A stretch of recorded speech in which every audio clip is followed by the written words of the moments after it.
Hi friends, welcome to Nahash media. இன்றைக்கி நம்மளுடைய சேனலில் ஒரு சூப்பரான விளாக் பார்த்துடலாம்.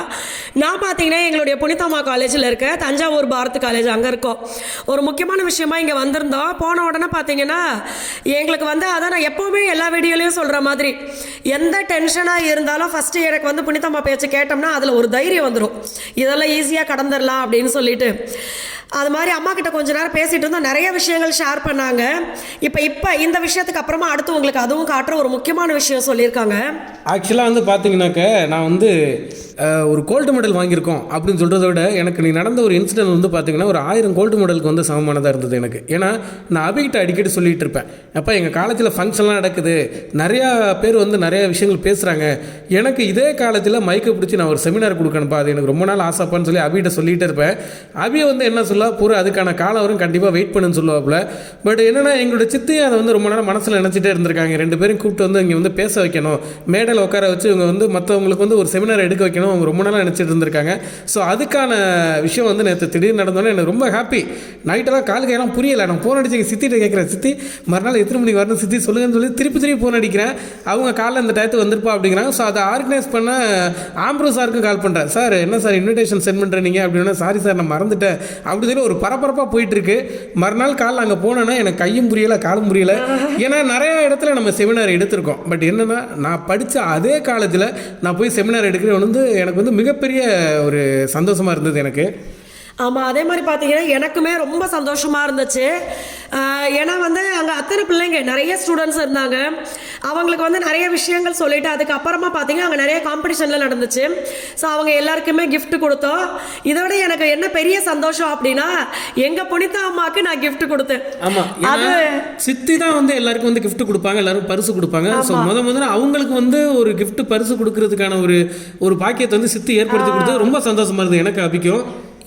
ஏன்னா பார்த்தீங்கன்னா இது எத்தனை பேர் இந்த அளவுக்கு பரமாத்தமாக அந்த நல்ல குணத்தோடு இருப்பாங்க அப்படின்றது தெரியல.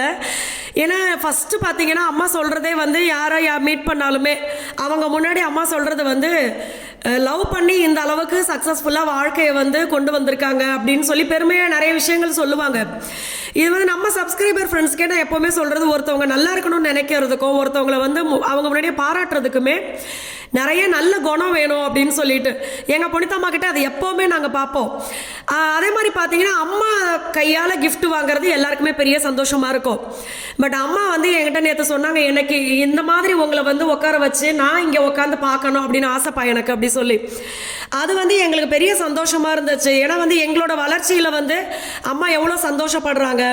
அதே மாதிரி எங்களுடைய வளர்ச்சிக்கு நாங்கள் நிறைய ஸ்ட்ரகிள் எங்களுக்கு. அந்த எல்லா நேரத்துலையும் பார்த்தீங்கன்னா அம்மா கிட்ட பேசி பேசி தான் அந்த சூழ்நிலையை அப்படியே ஈஸியாக ஹேண்டில் பண்ணிட்டு வந்துடுவோம். ஸோ இந்த மாதிரி நிறைய சொல்லலாம் எங்கள் புனிதம்மாவை பற்றி. எப்போவுமே பார்த்தீங்கன்னா மோட்டிவேஷன் பண்ணிட்டே இருப்பாங்க நம்மளை. அதே மாதிரி நேற்று ஸ்டூடெண்ட் கிட்ட பார்த்தேன் அம்மா, அவங்க பார்த்தீங்கன்னா பிள்ளைங்க புதுசாக பேசுறது, புதுசாக ஒரு விஷயத்த ஸ்டார்ட் பண்ணும்போது தயங்குறாங்க லைட்டாக. அப்போ எல்லாரையுமே என்கரேஜ் பண்ணுறாங்க. அவங்களுக்கு தொண்டை கரகரப்பாக இருந்துச்சுன்னா தண்ணி குடிப்பா எடுத்து அப்படின்னு இங்கேருந்து சொல்கிறாங்க. எனக்கு அதெல்லாம் எந்த ஒரு அது என்ன சொல்கிறது ஹெட் வெயிட் இல்லாமல் எந்த ஒரு தலக்கணமும் இல்லாமல் எல்லாருக்கிட்டேயுமே பார்த்தீங்கன்னா ஒரே மாதிரி தான். எவ்வளோ பெரியவங்களாக இருந்தாலும் சரி, எவ்வளோ சின்னவங்களாக இருந்தாலும் சரி, ஒர்க் விஷயத்தில் அவங்க பார்க்குற வேலையை பொறுத்து மதிப்பு அப்படின்றதெல்லாம் கிடையாது. எல்லாருக்குமே ஒரே மாதிரியான மதிப்பு தான். ஸோ இது நான் புனிதம்மா கிட்டேருந்து கற்றுக்கிட்ட ஒரு விஷயம். அதனால் எங்களுக்கு ரொம்ப சந்தோஷமாக இருந்துச்சு. மகி சொன்ன மாதிரி தான், எவ்வளோ சந்தோஷங்கள் கிடைச்சாலும் இது அதுக்கு மேலே எங்களுக்கு சந்தோஷம். ஸோ அதனால் புனிதம்மாவுக்கு நானும் மகியும் ரொம்ப ரொம்ப நிறைய தேங்க்ஸ் சொல்லிக்கணும். அம்மா பார்த்தீங்கன்னா ஒரு 5 விஷயம் சொன்னாங்க, அந்த ரெசிபி சொன்னாங்க. அது எனக்கு வித்தியாசமாக இருந்துச்சு. அதாவது பீன்ஸை வச்சு நண்டு மாதிரி பண்ணுறது, நண்டு டேஸ்ட்லேயே. அடுத்து முட்டைக்கோஸ் வச்சு கோலா உருண்டை, இந்த மாதிரி நிறைய சொன்னாங்க. அதே மாதிரி பப்பாளி காய் வச்சு சூப்பு சொன்னாங்க.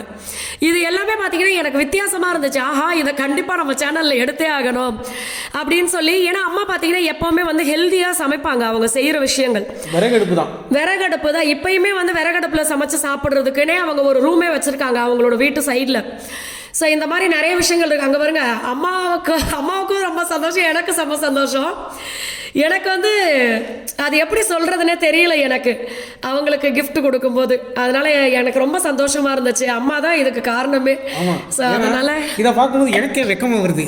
ஏன்னா நிஜமாகவே நானும் அபி சித்திக்கு ரொம்ப காலம் ஃபுல்லாக கடமைப்பட்டிருக்கேன். ஏன்னா மனசளவில் நாங்கள் எப்போல்லாம் வந்து போயிருக்கோமோ அப்போல்லாம் வந்து சித்திக்கு ஒரு கால் பண்ணிடுவா அபி. நைட்டு 2 மணி இருந்தாலும் ஃபோன் எடுத்து சொல்லுமா அப்படிங்குவாங்க. எனக்கு பார்த்தீங்கன்னா சாய்தேவி என் வயித்துல இருக்கும்போது சமாளிக்க முடியாத பிரச்சனைகள் ஏகப்பட்டது இருந்துச்சு. நான் அப்போ வந்து என்னடா துணைக்கு கூட ஒரு ஆள் இல்லையே அப்படின்ற மாதிரி இருந்துச்சு. அப்போ அம்மா கிட்ட ஃபோன் பண்ணி பேசின உடனே ஒரே விஷயம் தான் சொன்னாங்க, வெளிநாட்டில் இருக்கிறவங்களாம் எத்தனை பேர் எவ்வளோ விஷயத்த சமாளிக்கிறாங்க, குழந்தையெல்லாம் தனியாக பெற்றுக்கிட்டு தானே வளர்க்குறாங்க அப்படி சொல்லிட்டு. அப்புறமா தான் அந்த விஷயத்தையும் யோசிக்கிறப்ப எத்தனை சிஸ்டர்ஸ் எல்லாத்தையுமே தாங்கிக்கிட்டு வளர்க்குறாங்க குழந்தைங்கள அப்படின்னு சொல்லி எங்களுக்கு அந்த தைரியம் வந்துட்டு. அதே மாதிரி வந்து பார்த்தீங்கன்னா இப்போ வந்து அவங்க சித்தியோட ஈக்குவலில் இருக்கவங்க கலெக்டர்ஸ், முக்கியமான பெரிய பெரிய ஆட்கள் யார் வந்தாலும் அவங்கள்ட்ட வந்து எங்களை வந்து டக்குன்னு இன்ட்ரோ பண்ணி வச்சுருவாங்க. இது என் பையன், என் பொண்ணு, இவங்க இந்த பிஸ்னஸ் பண்ணுறாங்க, அது பண்ணுறாங்கன்னு சொல்லி எந்த தயக்கமாக ஒரு சில யோசிப்பாங்க இவங்களை எதுக்கு அவங்களை இன்ட்ரோ பண்ணி வைக்கணும் அப்படின்ட்டு. பட் அந்த மாதிரியான எந்த விதமான இது இல்லாமல் அவங்க எல்லாரும் இன்ட்ரோ பண்ணி வைப்பாங்க. ஆமா, அடுத்தது பாத்தீங்கன்னா ஒரு முக்கியமான விஷயம், இது பாத்தீங்கன்னா கண்டிப்பா நிறைய பேருக்கு யூஸ்ஃபுல்லா இருக்கும். ஏற்கனவே அம்மா சொன்ன விஷயம் ஒன்று வந்து கசகசா பாதாம், இது ரெண்டையும் வந்து எப்படி சாப்பிடணும் அப்படின்றத நான் சொல்லியிருந்தேன். அந்த மாதிரி எடுத்துக்கிட்டு நிறைய ஃப்ரெண்ட்ஸுக்கு பார்த்தீங்கன்னா குழந்தை பிறந்திருக்கு. நிறைய பேருக்கு அந்த மாதிரி ஆயிருக்காங்க. குழந்தைக்காக வெயிட் பண்ணுறவங்க அந்த விஷயத்தை ட்ரை பண்ணலாம். அடுத்து இது பார்த்தீங்கன்னா ஒரு முக்கியமான விஷயம், சுகர் இருக்கிறவங்க. ஏன்னா சுகர் வந்துருச்சுனாவே நம்மளுக்கு வந்து ரொம்ப பயப்படுறோம். இப்போல்லாம் நிறைய பேருக்கு வர ஆரம்பிச்சிருச்சு. அதுக்கான ஒரு ட்ரீட்மெண்ட் அம்மா சொல்கிறாங்க பாருங்க. இப்போ இந்த விஷயத்தை அவங்க சொல்கிற மாதிரி நம்ம எடுத்துக்கிட்டோம்னா டேஸ்ட்டும் இருக்குது, ஹெல்த்தியாகவும் இருக்கலாம். அம்மா ரூமில் பார்த்தீங்கன்னா ஒரே மூலிகையாக இருக்குது. எனக்கு வித்தியாசமாக இருக்குது. இது வந்து தெரியுது, ஆனால் அந்த இலை வந்து அரசமர இலை மாதிரி இருக்குது எனக்கு. ஆமாம், அரசமர இலை இருக்குது. இது வந்து ஒரு வித்திலை தாவரம், இரு வித்திலை தாவரம்னு ஒன்று இருக்கும். ஒரு அப்படின்னா என்னன்னு கேட்டிங்கன்னா, இது ரெண்டும் சமமாக இருந்துச்சுன்னா ஒரு வித்திலை. ஓ சரிங்கம்மா. இந்த ரேகைகள் இது வந்து பெண் தாவரம். எதுக்காக பெண் அப்படிங்கிறதுனா, இது 2 ரேகையும் சமமாக இருக்கு இல்லையா, இல்லை இது பெண் தாவரம் அப்படின்னு ஒரு வெத்தலையில் அப்படி இருக்கும். இது வந்து சிறு குறிஞ்சான்னு பேர். இது அபூர்வமான ஒரு மூலிகை. இதை சாப்பிட்டாங்கன்னா கசப்பு தன்மை ரொம்ப இருக்கும். கசப்பு குறிஞ்சான்னு சொல்லுவாங்க, ஆனால் சிறு குறிஞ்சா. இதை என்ன பண்ணணும் அப்படின்னு சொன்னால், வாரத்துக்கு ஒரு முறை இந்த நரம்பை வந்து இப்படி எடுத்துடணும். எடுத்துட்டு அதை யூஸ் பண்ணக்கூடாதம்மா.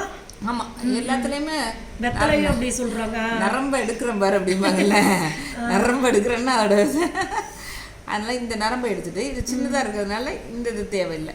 இந்த லேயரை இது பண்ணி இது சின்ன சின்னதாக அப்படியே நறுக்கிட்டு என்ன பண்ணணும், வேகிறதுக்கு வந்து நேரம் ஆகும். இதை என்ன பண்ணணும்னு சொன்னால், கொஞ்சோண்டு தண்ணி ஊற்றி வெங்காயம், பச்சை மிளகா, உப்பு போட்டு தண்ணி ஊற்றி கொதிக்க வச்சுட்டு இந்த குறிஞ்சா கீரை நறுக்கின குறிஞ்சாவில் போட்டுட்டு நல்லா சுண்டணும். கம்பு வச்சு சுண்டிட்டு அது மேலே கொஞ்சம் கசக்காமல் இருக்கிறதுக்கு அந்த முருங்கைக்கீரை இருக்குது பாருங்கள். இது எல்லாமே காலையில் வச்சுருக்கேன். இந்த முருங்கைக்கீரை கொஞ்சம் போட்டிருக்கேன். இதை வந்து சாப்பிட்டீங்கன்னா சுவையாக இருக்கும். கசப்புங்கிறது இந்த காஞ்ச மிளகாயோட காரம் இருக்குல்ல, என்னோட உதவியாளர் வந்து பெருசாக செஞ்சுட்டாரு. ஆனால் இந்த மிளகாயோட சேர்த்து சாப்பிடும்போது இன்னும் கூடுதல் சுவையாக இருக்கும். இந்த பாரு, மிளகாயோட சேர்த்து சாப்பிட்றேன், இன்னும் கூடுதல் சுவையாக இருக்கும். இதை வந்து அவர் 2 மிளகாயும் போட்டிருக்காரு, பச்சை மிளகாயும் போட்டிருக்காரு, காஞ்ச மிளகாயும். இது என்ன பெனிஃபிட் இதனால? பெனிஃபிட் சொல்கிறேன். ஃபஸ்ட்டு கசப்பு சாப்பிடக்கூடாது நீ வந்து இருக்கிறதுனால. இந்தா நெல்லிக்காய், பதப்படுத்தின நெல்லிக்காய். தேங்க்ஸ்மா.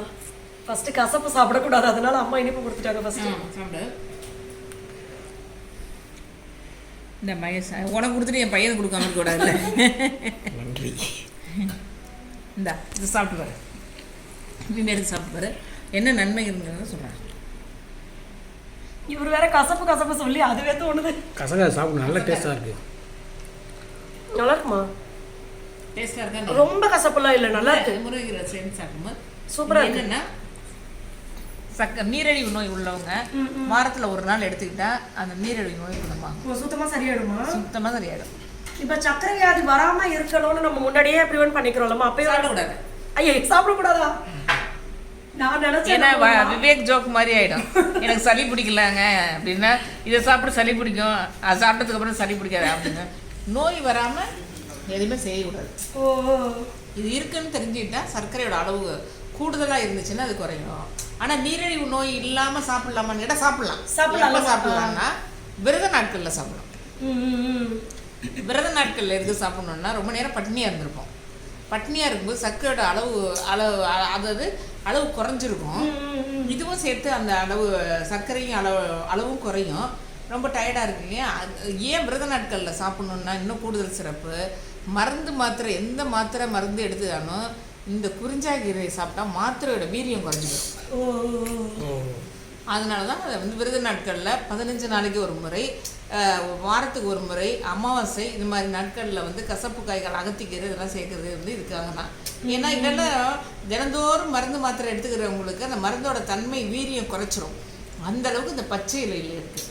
பச்சை இலைகளில் இன்னொரு முக்கியமான தகவல் என்னன்னா, பச்சையா இருக்கிற எந்த காய் எந்த இலை எதுவாக இருந்தாலும் அதில் உப்பு இருக்கும். உப்பு சுவையாக இருக்கும். அதனால தான் இதில் வந்து குறிப்பாக உப்பு சத்து அதிகமாக உள்ளவங்களுக்கு, அதாவது ஆங்கிலத்தில் வந்து கிரியாட்டின்னு சொல்கிறாங்கல்ல, கிரியாட்டின் உள்ளவங்க பச்சை வண்ணத்தில் உள்ள எந்த பொருளையும் சாப்பிடக்கூடாது. வெள்ளை வண்ணம், சிகப்பு வண்ணம், ஆரஞ்சு வண்ணம் தான் சாப்பிடணும். எடுத்துக்கிறதுக்கும் இப்படி ஒரு இது இருக்கு. நான் நினச்சேம்மா, இப்போ ஒரு சிலர்ல பயப்படுவோம்ல, எங்கள் அம்மாவுக்கு சுகர் இருந்துச்சு, எங்கள் அப்பாவுக்கு இருந்துச்சு, எனக்கு வந்துருமோன்னு பயமா இருக்கு அப்படின்னு சொல்லிட்டு அந்த மாதிரி முன்னாடி வந்து நீரிழிவு நோய் வந்து ஒரு நோயா கருதி அவனுக்கு நீரிழிவு நோயா நல்ல. இப்போ வந்து சர்க்கரைங்கிறது இயல்பாவே நம்ம மண்ணோட தன்மையில இருக்கிறதுனால மனிதனோட தன்மையிலேயே மாறிடுது. குணப்படுத்த முடியாது, ஆனா சரிசமமா சரிவிகிதமா வச்சுக்கலாம். அதை முழுசுமா தீர்த்திர முடியுமான்னு கேட்டா முடியாது. ஆனா சர்க்கரை சாப்பிடுறதுனாலதான் சுகர் வருதான்னு கேட்டா இல்ல, நம்மளுடைய ஹார்மோன் சேஞ்சஸ்னால வர்றது, அந்த மரபணு மாற்று முறையினால வர்றதுதான் வந்து இது. அது கூடுதலா வராம இருக்கிறதுக்கு நம்ம வந்து என்ன பண்ணணும்னா, இந்த சிக்கரி அப்புறம் சுண்ணாம்பு சத்து இதெல்லாம் வந்து கொஞ்சம் குறைச்சிட்டோம்னா நல்லா இருக்கும். காஃபில ஒரு சிக்கரி, ஆமா சிக்கரி எல்லாம் வந்து குறைச்சிக்கணும். சிக்கரியோட ரேஷியோன்னு ஒண்ணு இருக்கு, அதெல்லாம் ஒண்ணும் இல்ல. எதுவுமே சாப்பிடாம இருக்கணும், சாப்பிடணும், நல்லா சாப்பிடணும். என்ன கேட்டா நல்லா சாப்பிடணும். இந்த கீரை வந்து உங்களுக்கு அற்புதமான ஒரு மருந்து. இது குறிஞ்சா, இது வந்து சிறு குறிஞ்சா. இதுலயும் வெரைட்டி இருக்கு என்னங்கம்மா? ஆமா, பெருகு எல்லாத்துலயுமே டூப்ளிகேட் ஒண்ணு இருக்கு, கொத்தவரங்கான மாதிரி ஒண்ணு இருக்குல்ல, மாதிரி ஹைபிரிட். அதுதான் சொல்றாங்க, மின்னுவதெல்லாம் புண்ணல்ல, எல்லாமே கீரை இல்லை. அது தெரியாத நம்ம ஏதாவது சரியா. இதுல வந்து முக்கியமான செய்தி என்னன்னு கேட்டா, இந்த சாப்பிடலாம் அப்படின்னு கண்டுபிடிக்கிறதுக்கு எத்தனை மனுஷன் சாப்பிட்டு செத்து போயிருப்பான் வேற வேற செடியே. அந்த பண்பாடு தான் சித்த மருத்துவம். அதுதான் தமிழர்களுக்கு 1000 வேற கொண்டு வந்து அறவைத்தீங்க. தமிழர்களுக்கு 1000 நீங்க அதுக்கு விளக்கம் சொன்னீங்க. கொன்றவர்கள், அதாவது 1000 பேரை அப்படிங்கிறது 1000 பேர் அப்படிங்கிறத வச்சுக்கலாம். இதை இந்த மாதிரியான மூலிகைகளை சாப்பிடணும் அப்படிங்கிறது நமக்கு தெரியாது. இதை பிள்ளைங்களுக்கு மரம் பேர் சொல்லி விளையாடுறதே கிடையாது. மரம்லாம் சொல்லி கொடுங்க, எல்லாம் நல்லா இருக்கும். இதுதான் இன்னைக்கு சாப்பிட்டு பாருங்க, நல்லா இருக்குல்ல. சூப்பரா இருக்குமா? சூப்பரா இருக்கு. நான் அதனாலதான் டக்குன்னு நம்மளும் வாரம் ஒரு வாட்டி செஞ்சு சாப்பிட்டுருவோம். இந்த கீரை இருக்கு, எடுத்துட்டு போங்க, போகும்போது எடுத்துட்டு போங்க. என்னை பார்க்க வர்றவங்களாம் எனக்கு வந்து இனிப்பு இதெல்லாம் வாங்கிட்டு வராங்களோ இல்லையோ, பிரண்டை, குறிஞ்சா, மொசுக்க, பொடுதலை, தூதுவலை, முடக்காத்தான் வாங்கிட்டு வந்துருவாங்க. கொண்டு வந்துருவாங்க, வாங்கிட்டு கொண்டு வந்துருவாங்க. இல்ல அதுதான் நல்லது, ஸ்வீட்டு அது எதுன்னு கொடுக்கறதுக்கு இது மாதிரி கொடுத்தா ஹெல்த்தியாவது. இல்ல இது கிடைக்காதுல்ல, நம்ம எங்க போய் கிடையாது. இது வந்து கொடுக்கும்போது அவங்கள தெய்வமா நினைப்பேன். இது வந்து நமக்கு கண் முன்னாடியே இருக்கு. அதனால இன்னைய மருத்துவம் குறிஞ்சா, சிறு குறிஞ்சா. ஸோ நீங்களும் அதை ட்ரை பண்ணி பாருங்க. ஏன்னா சுகர்னால நிறைய பேர் வந்து சுகர்னாவே பயந்துடுறோம், ஐயா எனக்கு சுகர் வந்துருச்சு அப்படின்னு சொல்லிட்டு. அதனால இந்த மாதிரி விஷயம் சாப்பிடும்போது உங்களுக்கு வந்து நார்மலா இருக்கும். சுகர் வந்து அதிகமாகி போய் அதுக்கு அடுத்த பிரச்சனை இல்லாமல் நார்மலாக இருக்கும். ஸோ நம்ம எங்கே வந்திருக்கோம்னா தஞ்சாவூர் பாரத் காலேஜ் வந்திருக்கோம். அம்மாவை பார்த்து அம்மாவோட சீட் பார்த்தாவே தெரிஞ்சிருக்கோம் வந்திருக்கோம். ஏன்னா சின்ன ஒரு செமினாருக்காக வந்திருக்கோம் நம்ம. ஸோ சித்து எங்களை இன்வைட் பண்ணியிருக்காங்க, ரொம்ப ஹாப்பியாக இருக்குது. ஏன்னா நான் படிச்சு தேங்க்ஸ் சொல்லணும். ஆமாம், நான் படித்த காலேஜுக்கே நம்ம வருது ஒரு ஹாப்பி தானே. ஏன்னா ரொம்ப வாழு பையன் பேர் வாங்கினேன்னா இப்போ தான் கொஞ்சம் நல்ல பேர் வாங்கிட்டு இருக்கேன். ஆமாம், காமிச்சிட்டேன். எங்கள் சித்தப்பா இவங்க தான் காட்டிட்டேன்.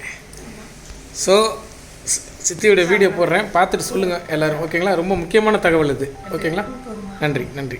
இன்னொரு முக்கியமான விஷயம், நம்மளோட நாகாசோலி நேச்சுரலில் 16ஆம் தேதி வரைக்கும் ஆஃபர் இருக்குது. என்னென்ன ப்ராடக்ட் இருக்குது, கான்டாக்ட் நம்பர் நான் கமெண்ட்டில் பின் பண்ணுறேன், எல்லோரும் யூஸ் பண்ணிக்கோங்க. தேங்க்யூ.